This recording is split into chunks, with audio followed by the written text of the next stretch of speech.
Welcome back, everyone, to Not Just Caffeinated Library. This is part 2 of a 3-parter of our little read along with the Bone Witch.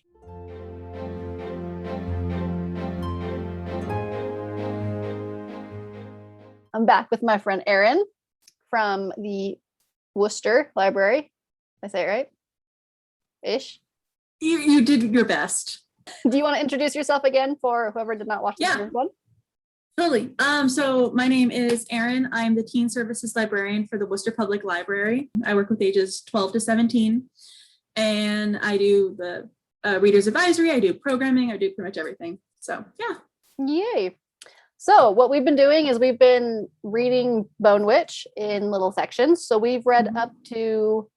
We read chapter 19 and the little thingy, or we read chapter 20. Yep. We didn't read the little thingy after the little flash forward. Yeah. After 20. So that's where we stopped. Great. So for anyone following along, that's like page 262 for anyone. So a little recap on what's happened so far with, spoilers. This is a spoiler zone. Yep. So what's happened so far? Well, I guess we'll just do a little like synopsis of the book. This is about the Bone Witch. So the main character, T, can raise people from the dead. She's kind of like a necromancer, but a very interesting take on necromancy. Yeah. I feel like. So she accidentally raises her brother from the dead and gets swept away by a more senior Bone Witch for training. And yeah, she's doing her training. Yeah, and so like this entire second section's been mostly her intro into her training and teaching us a lot more about how the Asha work, which has been very, very fun to find out. Yes, because it feels a lot to me like the Asha are based off of the geisha. It was very fascinating getting more into their training because there's the magics and there's like the wind, like the elemental magics, wind, water, wood, metal, I think ish. Yeah, main sections that we've at least learned about is that. Right. So that's like the main, and they like do their magic by drawing out runes in the air. And a lot of the rune making is encompassed in like dance and fighting. And so like as the training goes on, the Asha are expected to learn to do musical instruments, to learn how to dance, learn how to sing, be versed on history and politics, because they're supposed to make money for their house, and they do that by entertaining. And then those who can't entertain go to become bodyguards. Basically, it's like warrior geisha, and I'm here for it. Oh yeah, no, I like that. Like Rin Chupeco is then really kind of drawing in the geisha imagery and really building it out, because you can see a lot of kind of like what we know of geisha training, because I know like a lot is still kind of kept within the culture, but it feels like she's taken like what we kind of know and built it into this very, very beautiful world building aesthetic and style. So yeah, no, I'm a big fan of it. I think it's very creative. I know, I love it because I was reading it and I'm like, oh yeah, this kind of feels like geisha, especially with their hua. I've been saying it hua. I don't know if that's right. Their robes. Yeah, the hua, I've been saying it in my head is hua. I'm sure I'm probably wrong. I'm sure we're wrong, but we're gonna go with hua. So their robes that they wear are very ceremonial, and it's like there's just so much. Hi, Kitty. Nim. Hi, Nim. The robes are very like ceremonial and like long and flowing and gorgeous, and they have the really thick waistbands, and like people tuck stuff into the waistbands, and just how much imagery that goes into them. So how much meaning goes into the designs, goes into the work, goes into all that. Like it's very specific. And I just love it so much. Yeah. And it's all meant to like enhance the beauty that you already have.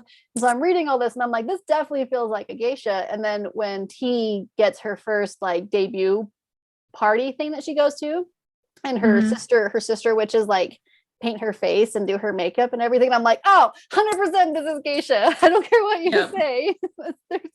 It's too symbolic. It's too similar. And I'm here for it so much. A warrior geisha. Let's talk about, so I feel like this section, not a lot happened. But at the same time, a whole lot of crap happened. Well, and it's funny because like not much happened because she's just progressing through her studies. She's learning how to fight. She's learning how to dance. She's learning that she can't sing and can't play any instruments. Nope. Like it's just kind of like a real quick, like, and I'm learning how to do stuff. But then the flash forwards happen. And I feel like those got shorter, but so much more impactful. Like we now know what T's goal is. At some point, something happens to her and she gets bitter AF. Yeah. And like I can feel it. Like she has the feeling of a character who can get salt the earth, burn the ground, like you're dead to me kind of person. Like that's what I'm waiting for is the moment when she breaks, because it feels like it's there. Well, Like I feel like she's already broken because she's got a plan. She's gonna raise all the Deva. She's gonna make them all. I mean, she says that she's gonna make an army of Deva and she's gonna break the kingdoms to fix it or whatever. Yeah, well, I mean, like right, like in the non-flash forward sections, it's like what causes you to break? What's that thing? My guess is Michaela dies. That's my guess. I think that's who the grave is. I think Michaela dies. Yeah, I 100% think it's Michaela. I think she dies, but I think that she dies in such a way that it looks like T did it. And it makes people, because remember they say us in the section at one point, it's the guy, it's the podcaster, as I keep calling him in my brain. The podcaster asking, like saying, like she asks him like, what do they say of me or something like that, and he says, well, they say that you did this, they say you did that, and one of the things that they say is that she killed another Asha. And my brain immediately went to, later on we're talking about Michaela being sick, or Michaela like not doing well, and I'm going, either Michaela dies and it looks like T did it, or Michaela is on the verge of death and just needs to go and asks like a mercy killing, just basically do like a mercy killing. Those are my two theories at this point that will make it look like that will lead to T essentially being ostracized, because Michaela is so deeply well loved, especially by the king. Yeah, that is kind of like, that's a good point. But then I feel like there's another section where T's having that conversation with the interviewer or whatever, and she says something along the lines of like, usually what you hear is wrong, but what you hear about me is true.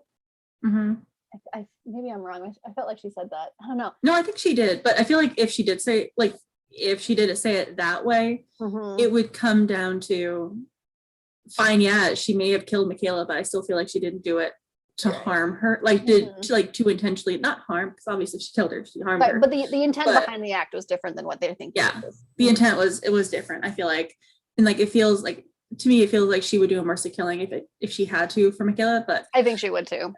Yeah, I think it's going to be Michaela who's. I definitely think that's the grave. Yeah, and that she's just keeping her body with her. Yeah, I'm going to be very surprised if it's not Michaela, because there's no other person unless there's somebody else that she meets that she becomes very emotionally tied to. There's no one else that she gives a damn about that would be that devastating for her to lose. She doesn't have anyone that she cares for as much, because she has Cance, she has Kaylin, she has Fox, she has Michaela. Who's the old one? The old Asha that's like above Michaela? Oh, Parim, the mother. Yeah, mother, Parim, hang on. Parmina. There we go. And she doesn't care about that woman. No, she could give two shits. Yeah, and then you have Zoya. And unless, oh my God, Zoya being the sister, I feel like that was mean. That was mean. Like, I guess she's trying to teach Zoya a lesson, but come on. Zoya's not going to learn a lesson. Zoya's gone. Yeah, Zoya's done with that game. Zoya's not a good person. I'm not a fan of Zoya. Yeah. And then we met this fascinating character called the Heart Forger. Yeah, he's fun. Oh, he's interesting. I think so.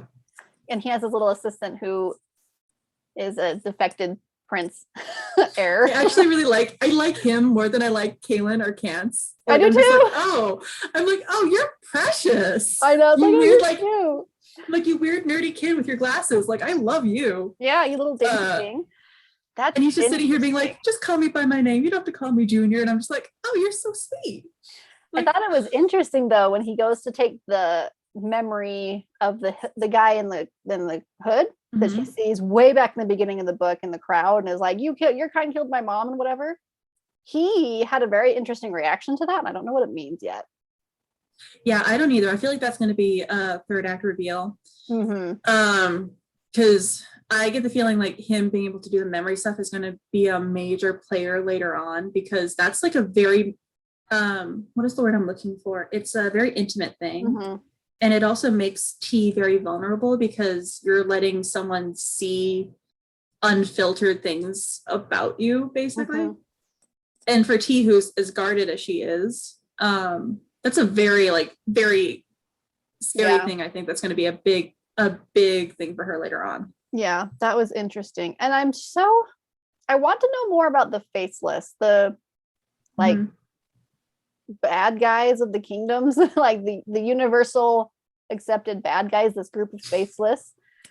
I love the universal accepted bad guys, because every YA has to have it. It's just like, but we you don't just gotta really have know, it, like you're like, yeah, everybody's got one, group.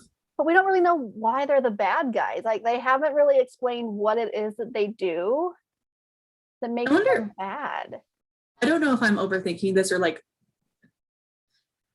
part of me is sitting here going like, well, since no one's really said it, are they really bad? And I'm sure they are. Like, I'm certain they are. Yeah, like I'm certain there's something, but we haven't been given any information other than the Faceless are bad. We need to eradicate them because they're a terrorist group, but we haven't been told what it is that they're doing. Mm-hmm. Unless I've completely missed it. No, see, I don't think I've missed it either. And part of me is wondering if that's like a misinformation campaign kind of thing from like it's a red herring kind of thing. Well, like it's like you're only seeing history from one side, and we're only seeing it from like this king's side. Mm-hmm. And I don't have any reason to think that the king's good. I kind of think he's a bit of a dick. So like, no. Well, even in the future forward jump things, T talks about the Faceless as if they're bad. So I mean, yeah, I think we can accept that they're bad. I just don't know, like what is it that their goal? I feel like it has something to do with the Deva. I think so, especially because we got that last one romping around that no one knows. Yeah, that everybody's trying to find. I just don't know. I want more information about what the Faceless are doing, and why they're doing it. I think we'll get there once it becomes important for T to care, because T, especially in her sections, really is only kind of focused on a very small bubble of things. She's not really kind of looking outwards. I think when she starts looking outwards, that's going to be when the tide turns. Yeah. Because right now her entire motivation is being a Deva hunter. Like she just wants to hunt Deva.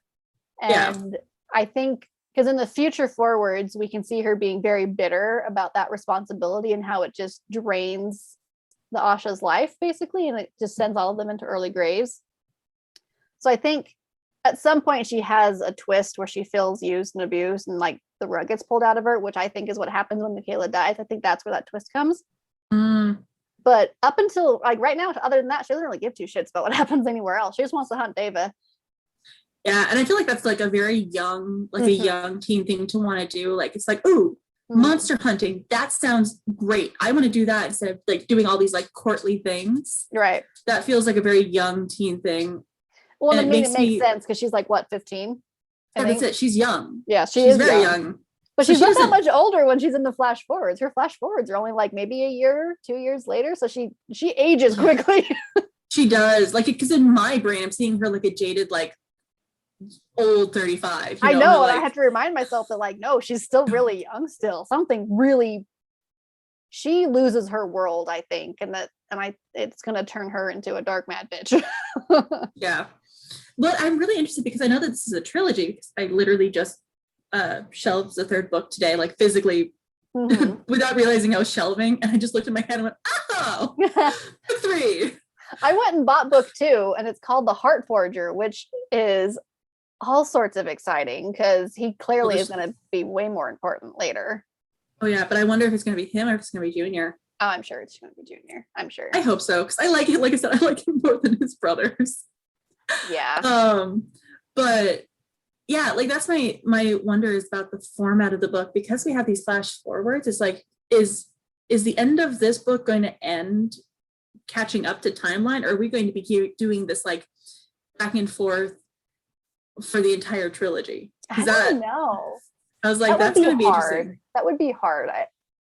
I feel like I bet it ends with the timelines catching up and the sequel is just told regular with her and launching on whatever her plan is, I think. Because that would be like, it's a really cool storytelling dynamic for the first book. That would be very tiring to maintain for 2 more books. Well, especially because it really means that you have to, like, you as the author, and you would know this.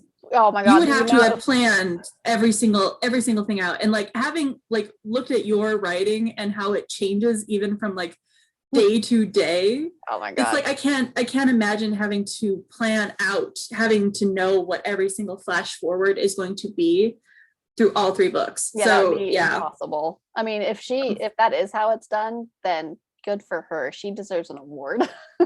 Yeah, because there's just literally things change and you can't, like, if you're doing flash forward throughout the entire time, you're stuck. Oh my God, it'd be so hard. Yeah. Who do you think the little skeleton assassin guy is? I have no freaking clue. That was like out of the goddamn blue. Like literally, then they pulled with like the skeleton thing, like pulled it out his hood. I was like, what the hell? I know, I was like, what the fuck? But, so she's got the little stone pebble thing that keeps people from getting into her mind, right? The seeking stone? Yeah, that. And then she was talking about how it felt like somebody was like kind of needling at her mind when the skeleton was attacking her. Mm-hmm. And the reader assumes that it was unsuccessful, but then later when she goes to tell Michaela about him, she has the internal thought of, oh, never mind, it's nothing. And then she says, oh, never mind, it's nothing. So I wonder if there was a little bit of successful mind break, and if whoever's controlling the skeleton was able to get in just enough, because she didn't tell her about the skeleton and she was going to. Yeah, I could see that. I just want to know who, like, I don't have any killer. That's it. Like right now at this point, she's not anything like, other than if it's like someone going after the Dark Asha, but we haven't had any ideas about people going after the Dark Asha. And she's in a very like friendly country that like the Dark Asha. So that's it. Like, so why would someone be going specifically after her? Especially because she hasn't really shown any crazy amount of aptitude. Like she's shown that she's strong, but she hasn't shown that she's like any more special than Michaela. Right. She's not Harry Potter yet. She's just kind of like a Hermione Granger. Like, yeah, like she's capable. Yeah, she's very capable. She's got great potential, but she's not anything that would make anybody be worried yet.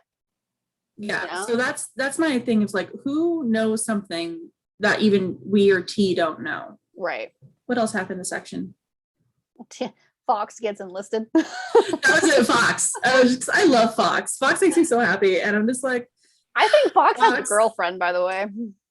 Oh, I do too. I think like I'm just like, just freaking give him your blood so you can at least like be with his girlfriend. I know, the weird blooding thing. I mean, I guess that answered our question, because last time we were like, so is Fox just going to slowly decay or what? Now we know. No, you just kind of feed them back to life. I'm like, little zombie vampire level going on there. Yeah, I was like, that's weird. But I want to know, because there's clearly something else involved, because they don't want her to do it yet until she's fully debuted because of some sort of risk involved. So clearly there's something else going on, or but entailed. I just like the Fox is like, it's fine. It's like his legs almost falling off. I'm like, you little shit, you're not fine. And he's like, I'm fine. It's fine. I'm fine. It's fine. It's like you. I'm fine. Oh, I know. I'm fine. My knee's been hurting for 2 months. It's just a sprain. Oh, just kidding. Surgery. Yeah, literally. I was just like, oh yeah, no. I know this type of person. But it's interesting because he's very absent from the flash forwards.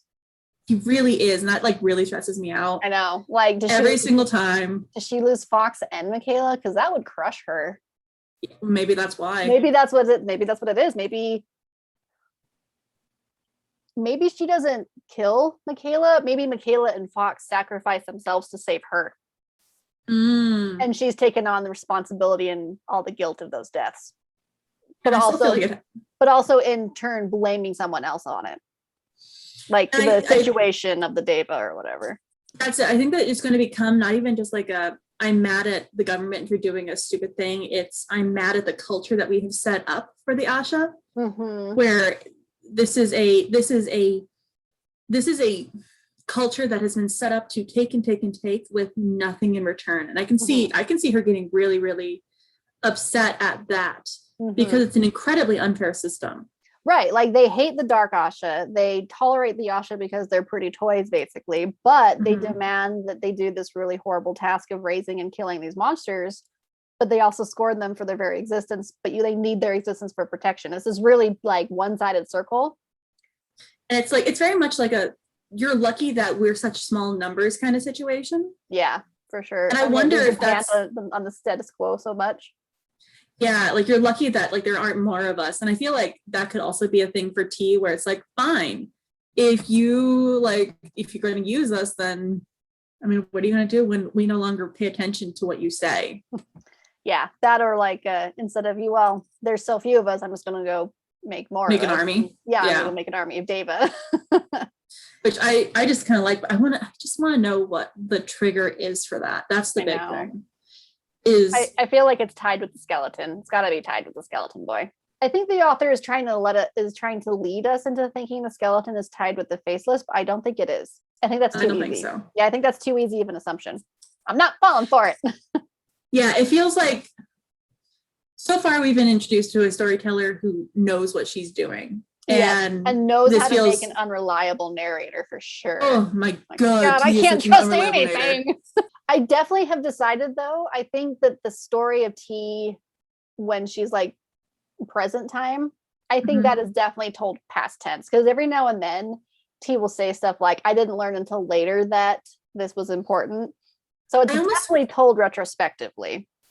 I almost feel like, you know how like a lot of authors like to do like their flashbacks in like italices, but since the flashbacks are technically so long, they switch like the format. So like present day is the italics. Yes. And then the flashback is the entire chapter, because that's how it kind of feels like, you know how like a storyteller will sit down and say, and this is the story of, and they give you kind of like those little hints, and then they go into the actual story. Like Aladdin, that's like the opening of Aladdin. It's very much like that. It's feeling very much like a storyteller. I mean, like, here, sit down, let me tell you a thing. And then they go into it. And this, it feels like every single section, it is T telling the podcaster like her little like story for each section. Yeah. And like having like thought of it that way has really kind of like changed how I read this. Cause like before I was reading like, oh, we're reading present and then we're seeing flash forwards. Right. But it's completely changed now. Now that I'm realizing that it's like, oh no, the big main sections are flashbacks. It really is making me question a lot of T's motives and Michaela's motives and like everyone's motives. I'm like, ooh, this could be the case of someone telling you a story that they want you to know that may not be entirely the truth. Not saying that I don't think that she's telling the truth, but it's like, how much of this has been fabricated by memory? Right. And like it really makes the unreliable narrator a lot more relevant, because before we thought it was just in the flash forward sections. But now that it is so obvious that she's telling the story of her past, and like we'll have those little like retrospective moments, that her entire narrative is I wouldn't say it's questionable, because I don't think she's intentionally lying to us, but it's definitely colored by her own perceptions of things and what she does remember at the time and what she's learned later. 2020 knowledge, like you have so much more context for things in the future. It's very fascinating. I really enjoy the way the authors told the story. It's very fresh. I love it. Oh, it is. Like I'm liking when a lot of YA authors have been taking bigger swings with their storytelling methods. So it's not just like, we're learning about things as they happen and this is happening in real time. It's like, oh no, I kind of like when you have the messed up narrative parts. Yeah, I love it a lot. I mean, the same reason I really liked Andrea Stewart's The Bone Shard Daughter is the narrating isn't quite as jumpy around, but it's still like very unpredictable narrators, and it's so fresh and just different, and I love it so much. I cannot gush enough about how much I love The Bone Shard Daughter. I love that book. Yeah, like, and I feel like the adult fiction and adult fantasy has done it a lot more. Like the book, oh crap, what's it called? They did a movie that had Tom Hanks and Halle Berry in it, and Cloud Atlas? Yes, Cloud Atlas. You was mean very- my favorite book in the world? I haven't finished the book, but I loved the movie so much. The book was hard. I don't think I was quite in the right mental place to read it yet because it takes a lot to like fucking figure out what's happening. I have a soliloquy about how much I love this book, and as soon as we finish the Zoom, I'm going to give you my soliloquy about this book.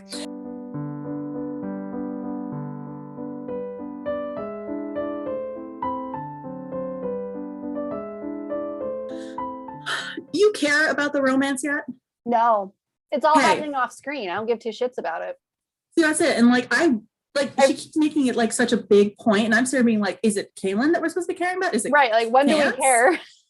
Like which one am I supposed to be caring about? Because right now both boys are very much cardboard cutouts to me. You They have Prince are. Charming and you have Prince Charming with sword. Like that's literally all you have. And I'm just like, That's real though. and And like I like the older brother more because he has more personality. I know. Well, like I didn't even realize that she was still like not courting him, but like having conversations with him Yeah. until the one cousin bodyguard guy was like being all cranky about him and was like, stay away. And I'm like, she saw him once. And then there was like one line of like, and then I continued my evening dates or whatever. And I'm like, wait a minute. Yeah, it's Why like, are it's all we seeing happening this?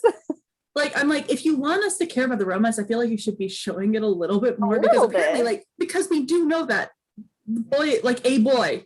Someone It's becomes very important to important her. later. Yeah. I don't care. I'm just No. feeling like these boys could be replaced by literally like a cardboard cutout, and nothing will have changed for me. I care more about her relationship with the little shop boy. I do too. Oh, that's something we did talk about is Link trying to Yes. Oh yeah. become an Link Asha. Yes, because it's a That's gonna the end other thing poorly. around- Mhm. That's gonna end badly. That is It going to end so badly. I can feel it and I hate it. Maybe that's what turns her over. Maybe Her like her forcing him, not forcing him, but bringing about the Trying to help. situation where he can dance and do the Asha thing. Maybe that turns so badly that he gets like killed for it. Like, and I'm trying not to read it from like a queer theory standpoint, but like But a it little bit. feels like it. It feels like it though, doesn't it? yeah, Like it feels thinking- like Mhm. I was feeling like I'm sitting here like going back to college and my queer theory studies, being like, I am feeling a lot I'm of feeling like a little attacked. literally I'm like I'm feeling like I think that's why I have so much anxiety for that section because I'm like, oh, this Oh yeah, is it's not this is gonna hitting end at well. this is hitting at a personal level for me at like a point that like I'm not sure I'm okay with. Like from from a queer community standpoint, I'm just like, this is scaring me more than literally anything else. Is like, what is going to happen to this kid who just desperately wants to fit into a community that doesn't want him? Right. And like I don't actually think he's queer. I just think he wants to fit No. into a community that doesn't want him and it's resonating with the queer community. And I'm really worried he's gonna die. That's the whole thing about queer theory is that it's not like it's the other aspect is Yeah, that the queer the community has been otherness. put into the otherness of it. But there's no like there's no like saving this kid. Oh my god, what if he's in the grave? Oh, that's dark. Sorry, it just hit me. It just hit me. And I'm just like, oh no, what if it's him? Now that thought's in my head, I'm just like, oh, I don't like that. I don't like That that, makes at me all. that makes me really stressed. Cause like the second I said it, I was like, it was out of my mouth. I'm like, ooh, there's Yeah, too many is it important people who the shop boy or Michaela? yep, that's who we're down to at this point. Cause I don't or Fox. It's Fox, it's Link, or it's Michaela. And any of those options are not good to me. And any No. of those options I think are enough for T to start a war over. Oh yeah. Oh my god, what if it is Link and like her whole issue is with the Asha and with like this like how the Asha are exclusionary and all this stuff. It's starting And to that- make more sense. It is, and I don't like it, and I I'm don't really like hoping it. I'm wrong. Oh, I'm really hoping I'm no. wrong. Oh no. Oh, I Crap. don't like this. Well, I guess we'll find out on our next video. Yeah, when we get to part 3, Well, we have our predictions for next time. We hope we're we wrong. do, and I really hope I'm wrong. Oh god, I hope we're wrong. I don't think we are though. No, I don't think so either. I think Link is going to. I think Link's gonna bite it. I think Link's gonna bite it. She's gonna put him in the grave. I wonder if he's gonna race him like she did Fox, like when the army starts. Yeah, I don't know. I mean, if he I don't doesn't know. want I feel like to, that'd be, yeah, if he doesn't want to. I But do like that there's still consent even with the dead. it I know I like that. It's like, consent is important. is important. You know? I just love that we're like even the one king that they did raise from the dead, and even then he's like, I still ain't telling you shit. like, I love him so much. well, we will see you guys on the next one. And thanks for joining us on the slightly less on the slightly less rambly, a little more focused recap of the second half of Bone Witch.